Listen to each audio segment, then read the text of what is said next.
Well, here we are. It's Giving Tuesday. I think we're doing fantastic, actually.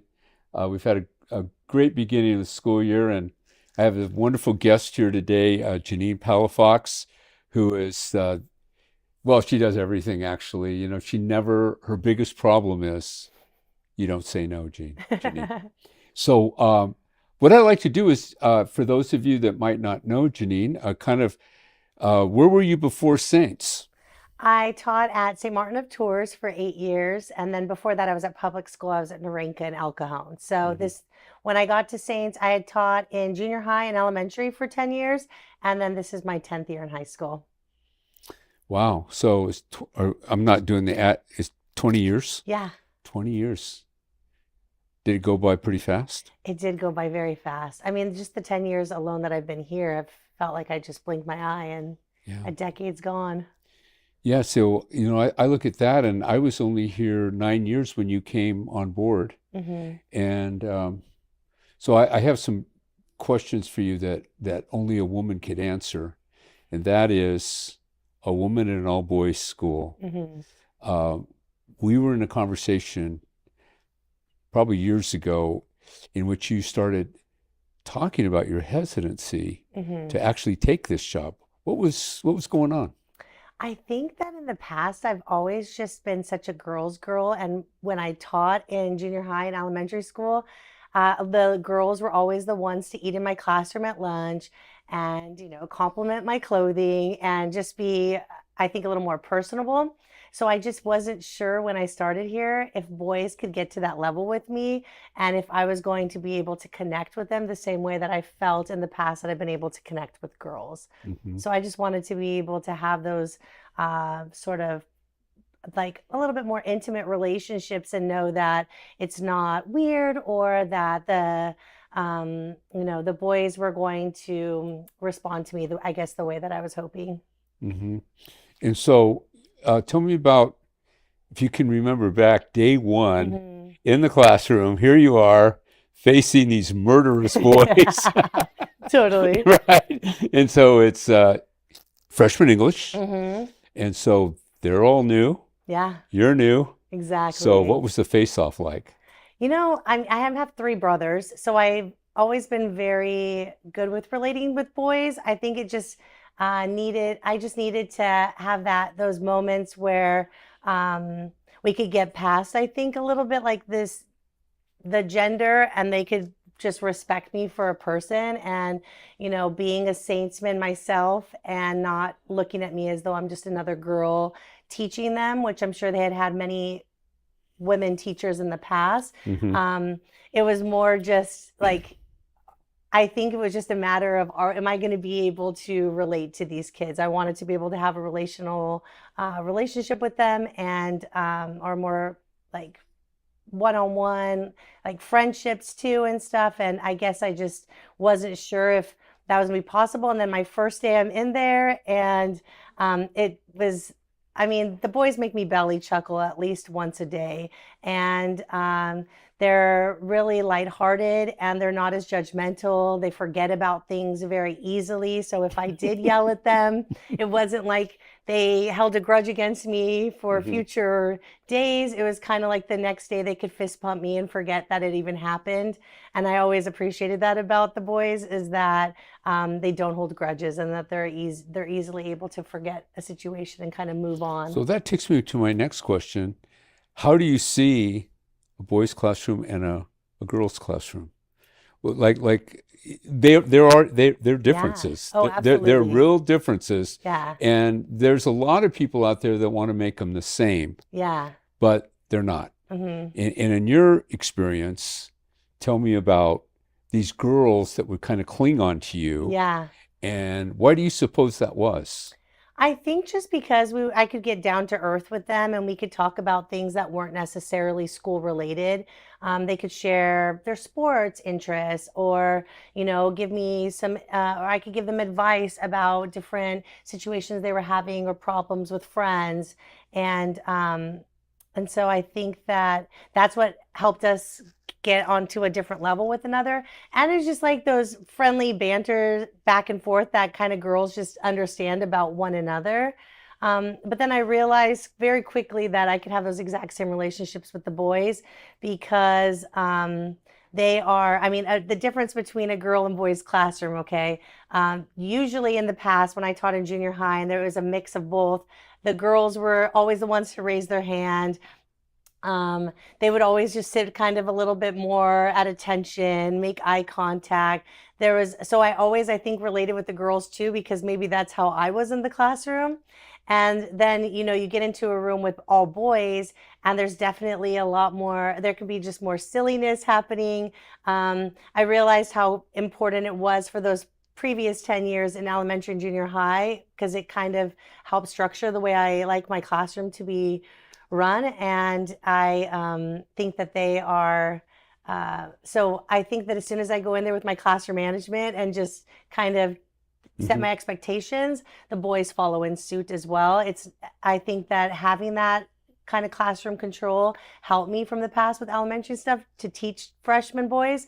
But as long as I am willing to stop what I'm doing when I'm teaching a lesson and giggle with them, or like talk about something that got us off topic and joke with them for a second, and then I'm Hmm. like, all right, we're back in business.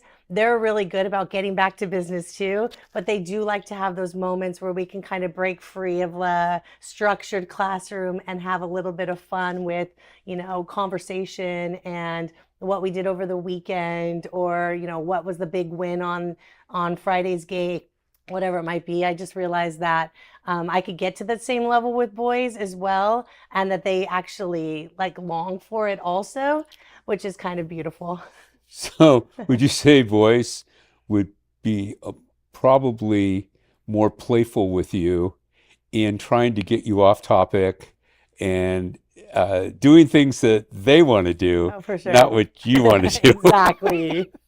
But as long as I'm open to that, they're really receptive to it, and then they can get back on track. But I have Mhm. to sometimes let down my guard and kind of be silly with them for us to be able to have a more playful relationship, because what they want from me is to know that I'm, can be on a certain level with them as well. Mhm. And then there's this trust that develops, which I appreciate. And so I feel that in the past 10 years, I've developed a really good rapport with the boys because they know that I mean business, but that I'm also going to be very kind, and I'm also going to listen to their problems, or, be almost like a motherly figure when they're around boys all day. And sometimes they just need a little bit of like coddling from a woman. You're okay, Jack. You're gonna make it. Exactly. Exactly. That's funny. So it's been said that, girls in a classroom tend to be, especially in English, you teach English, which research would suggest is not a boy's necessarily strong suit, Correct. right? They're more into mathematics Yeah. and physics and stuff like that. I'm stereotyping right now, but um, I mean, I know a lot of boys here, and that's what they like to Yeah. do, and yet they have to be good writers, and writing, of course, takes amazing thinking. I mean, you really have to think things through, Mhm. word choice and all that. Um, how's your experience been with boys in English? On the first day of school, I always ask them if English is their favorite subject. And by and far, every year, there's only like maybe one boy in each block that raises his hand. Really, And it's then the that boys, bad? yeah, the boys will be like, kiss butt, whenever they do it, because they truly don't feel like that kid actually likes English. It's more just he's maybe trying to get Yeah. a couple brownie points or whatever with the teacher. But there's always at least one or two that really enjoy English, and then it's about me making it fun. So I'm not sitting there lecturing the whole time. The thing I think I love the most about teaching reading and writing is that we get to talk about the stories we read and really dive into those time eras and talk about what was happening in the world, in our country. And we get to talk about, why, like a lot of more feelings and emotional parts can go into English, because we're like, why do you think he acted that way? would you have acted that way as well? And just kind of make them actually have some critical thinking skills along with it. And then being able to incorporate some fun with it too. I've got lots of vocab games that I've gotten through my master's programs throughout the year that we'll play as a review. Or I read to them, so I don't expect them to necessarily go home and read Great Gatsby on their own when it's a junior book and we're reading it as freshmen here. A lot of the context clues they wouldn't understand, and they would miss a lot of the most important elements of the book. And so I enjoy reading to them. And then I think the fact that I read to them and they're actually enjoying the books. I mean, if you talk to Mr. Lamarato, the senior teacher, and he asks the boys every year, what was your favorite book you read in high school? And he tells me that pretty often they're all freshman books. And that just tells me it's because that's the year that I read all their books to them and they actually absorbed what I was reading, and they didn't have to go off on their own and try and understand all these themes and symbolism within the book that they just aren't thinking about. It's going in one ear and out the other. So for them to actually have the book in front of them, me reading aloud and hearing how to pronounce the words correctly, understanding inflection, and us being able to chat about it or ask a question immediately as they have it as we're reading has been really beneficial. And I realize how much more they enjoy reading and writing after my class. And I always tell them, like, it may not be your favorite class right now, but I hope by at least the end of the school year, at least 2 handfuls of boys like English more after freshman year. Right. So you've been here 10 years, and you've had a lot of experiences. And is there anything that stands out as like a favorite experience? Ooh. I think sometimes just the books that we're reading in general can kind of bring out these favorite experiences. Every year when we read Uprising, which is the 1911 Shirtwaist Fire, I give them an escape room. And so then they have to try to escape the Shirtwaist Fire within 18 minutes, which is how long the women had to escape. Otherwise, I just say that they will burn, and we just joke about it. And whichever class has the most, I give them class points, and I always give my block points depending on them, all of them having their book on time, or depending on if they got the highest grade percentage on a test. And if they get to 10 block points, I bring in donuts. So I think that just giving them a competitive drive within the block and competing against other blocks makes them enjoy it more. And then they all get to this point where if they have a lot of block points, like, it's because we're your favorite block. And then they like really want to be my favorite, which I love personally. And so I think that all these little experiences, and then seeing them smile or get excited to come to English class or being like, this is my favorite block. And they didn't say that at the beginning of the year when I asked them if English was their favorite. I think that shift in seeing them actually like it, or seeing me in the halls and getting all excited about it, or coming to talk to me at a football game, I'm realizing that whatever I'm doing in that classroom, whatever I'm teaching them is affecting them, and they are learning something, because as long as they like me, they're going to learn a little bit more. So that's my goal. That really, I mean, it really fits into Augustine, doesn't it? Like our relationships do affect the way we perceive things and the way we learn things. Absolutely. Yeah, and if it's positive, it's probably going to be an unbelievable experience learning. What would you say, like when you look at the girls you've taught and boys you've taught, if you could generalize the different way they learn? The girls in general are pretty good about taking notes off the board. They're good at listening to direction and kind of remembering it. Boys, I feel like I have to sometimes show it. We have to act it out. We have to say it. They have to hear it. They have to write it down. So there's a little bit more aspects to them really grasping it and to remember it. Where girls, I feel like, remember things a little bit quicker, and boys, it takes a little bit more effort, but then once they have it, they're good at remembering it. But and the girls could probably sit through lectures a little bit longer, where I feel like with the boys, these like little 5-minute breaks or changing from one topic to the next, so we're not just dragging on one subject for the entire class period, helps them learn like too. so like manageable blocks of time in a learning segment. Hmm. Would you say that's kind of a key variable in planning for Absolutely. them? So even today, I plan 25 minutes for reading. Then we have like 5 to 10 minutes to talk about it and go over our reading questions. Then I have them stand up and we'll play like a game of Survivor, which is a vocab game. Then I give them a little 5 minute break. Then they come back, they'll take their test. So we kind of break it up so that it's not just like one thing that we're kind of Hmm. pushing the entire block.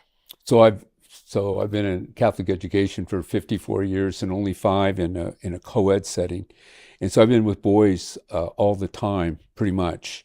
And I have noticed that a boy's attention span, it gets a little bit better from ninth grade to 12th grade, but in ninth grade, it's like 5 to 7 minutes. Right. And then you Especially start, now and too. you can see them actually clicking off in class.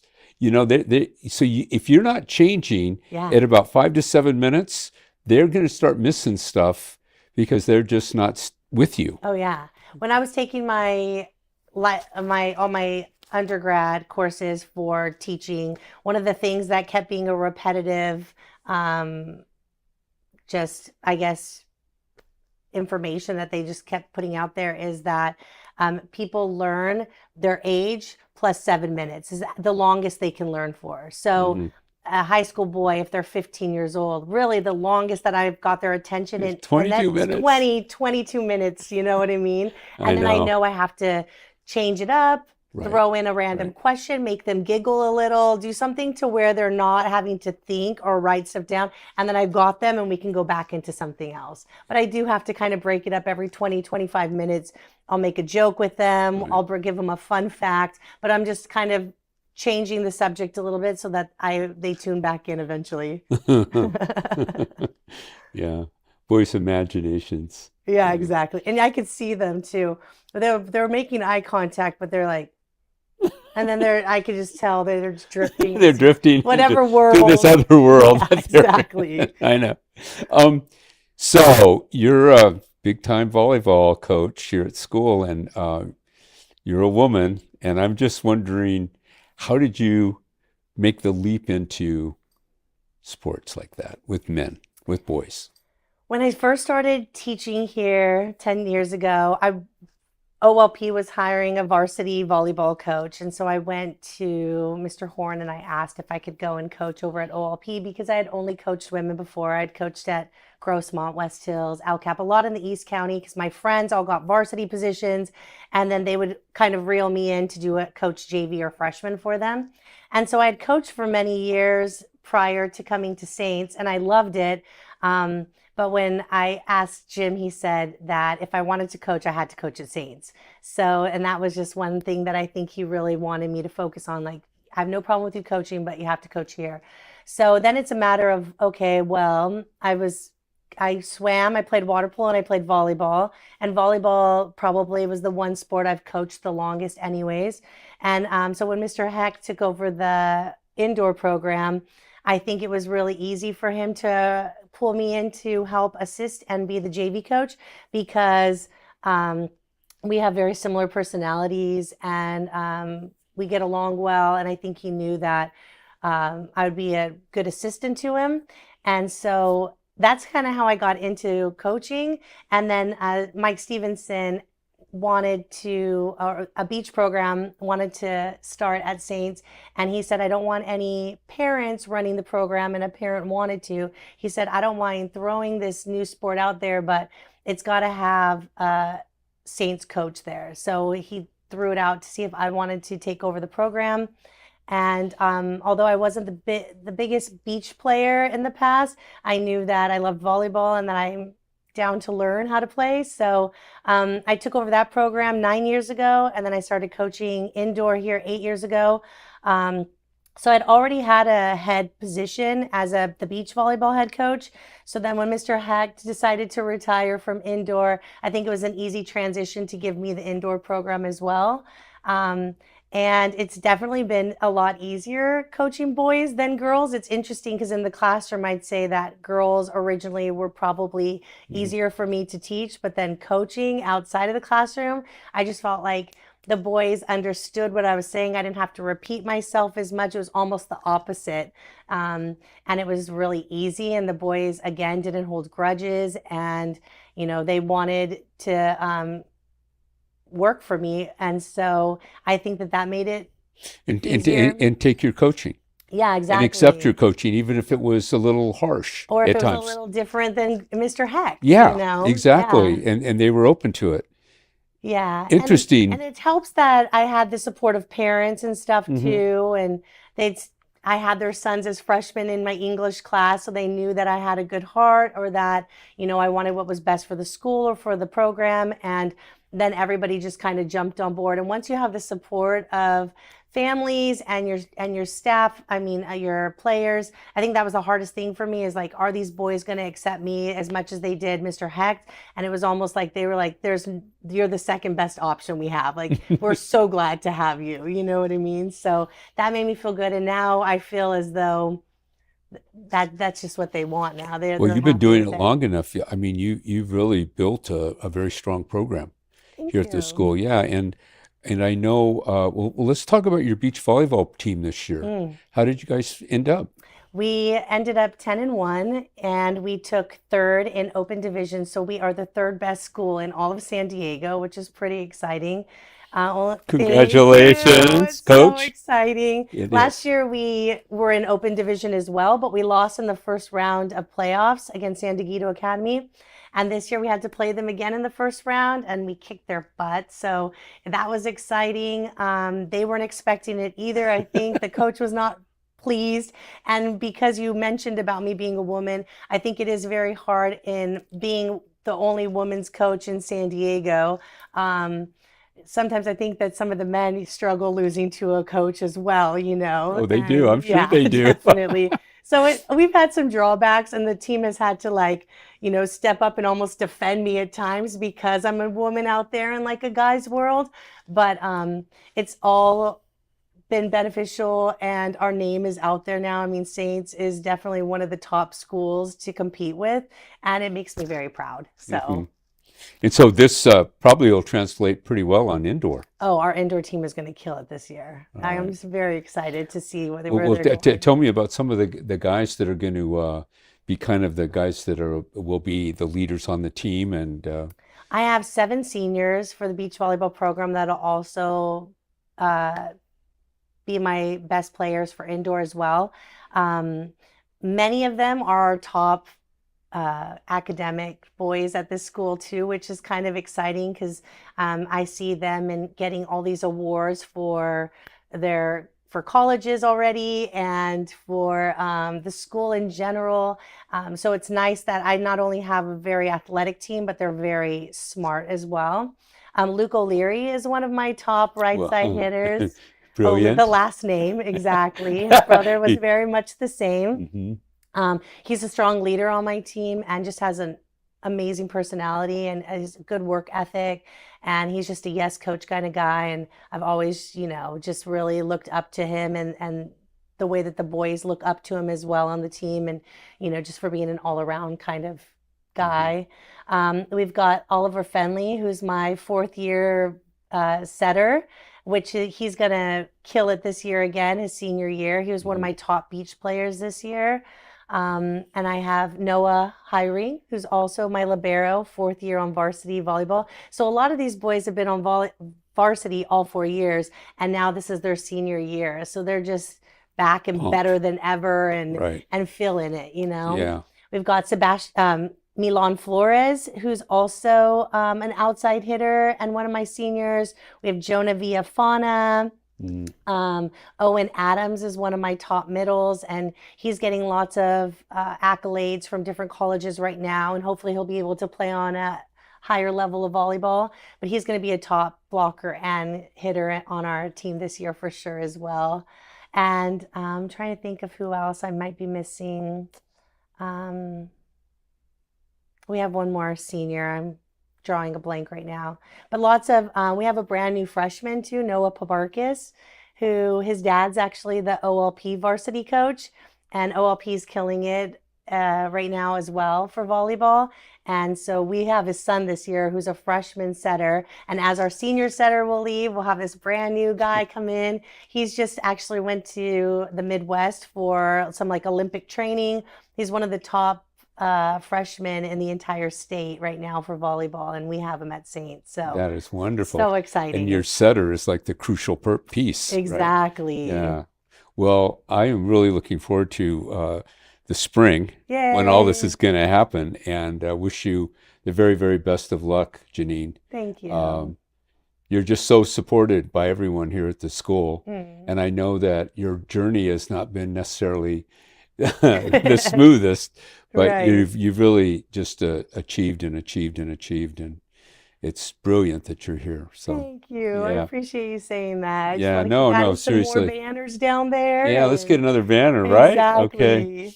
Well, thank you. And we're so pleased to have Mrs. Palafox with us today. And it just goes to, I kind of, to demonstrate, I think, to everyone just how rich our culture is here at Saints. Um, we have a number of women in an all-boys school that are thriving. And you can see just by our discussion how much you care about these boys and also how much you understand them, Yeah, which is absolutely. critical. So thanks, Janene. Thank Thank you. you. Thank you for having me. Mhm.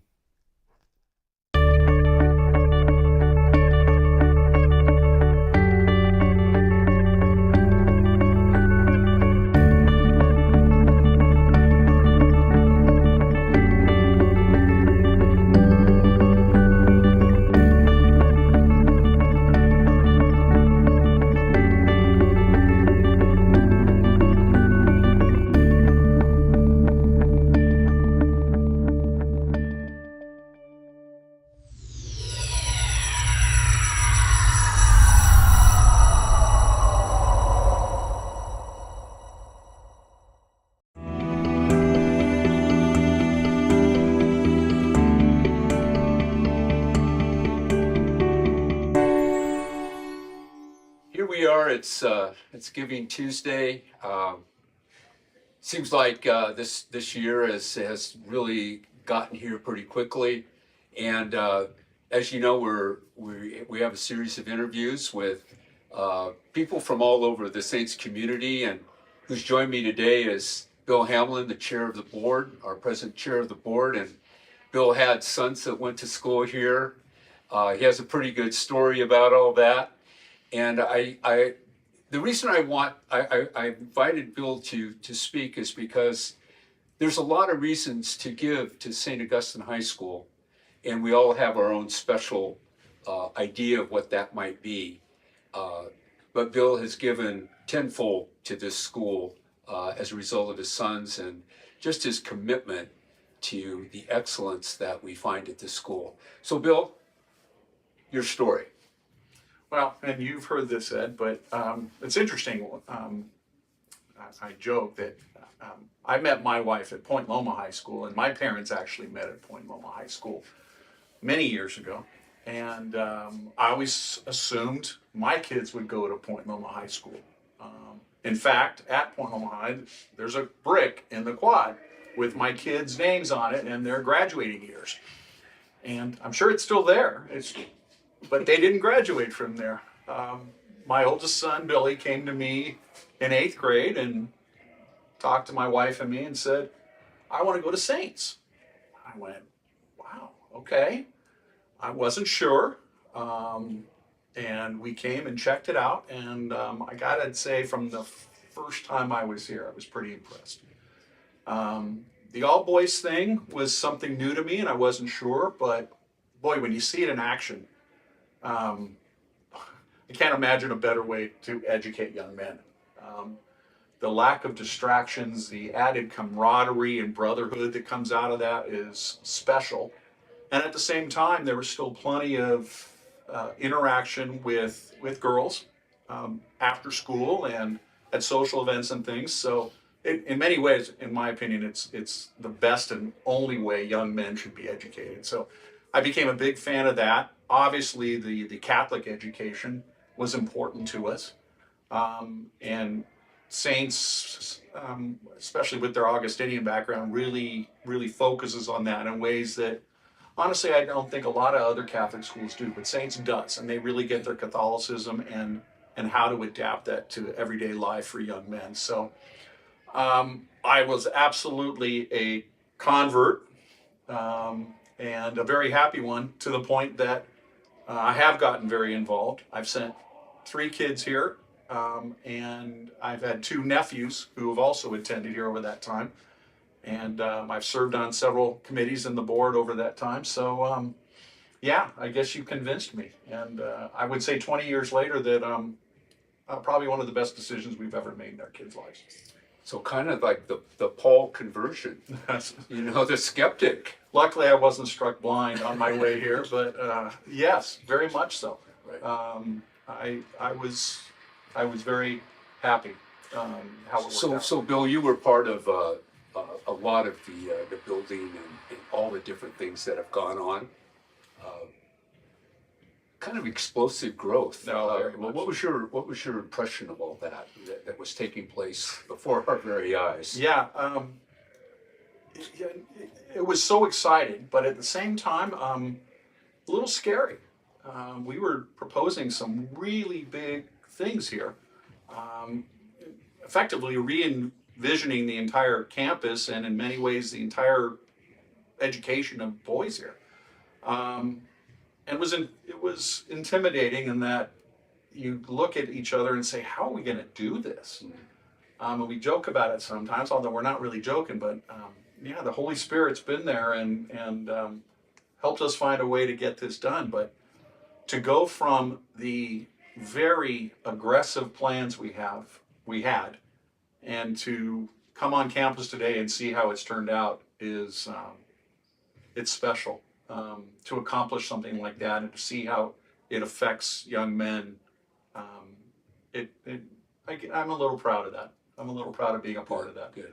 But it's been awesome to watch happen over the years.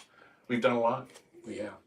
Well, I appreciate your leadership here at the school, your volunteerism. You set a wonderful example for all of us, and I guess we couldn't have done it without you. Ooh.